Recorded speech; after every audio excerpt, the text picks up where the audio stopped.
Uy, alis god. Ako istorya nimo. Ako dili pa ko resultado.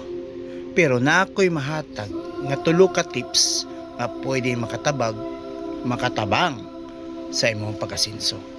Number 1, dapat mag-imagine ka kung unsa imong desire sa imong kinabuhi.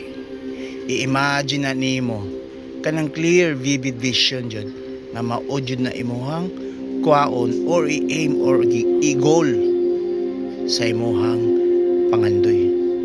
Number 2, dapat na kay faith, mutuo ka na kanang butang nga imong gi-imagine mabati jud nimo, ma-feel nimo nga makuha na nimo. At hagan kag example, di ba? Na kay nagustuhan nga girlfriend. Kana imong girlfriend karon, imo nang gi-imagine na maimuhan jud nimo na nga ikaw ay makaangkon dili ubang tao na mahimo nimong uyab. Tama, di ba?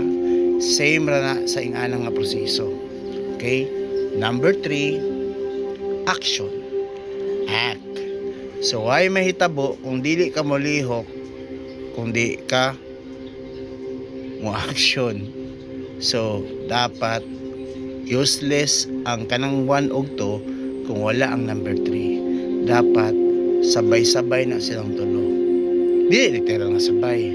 Buhata ang number 3 pag once na nakay game plan o kanang imong desire na bati nimo, diyan na nimo na i-execute aron magmaterialize. Okay? Take me later. Adios amigos.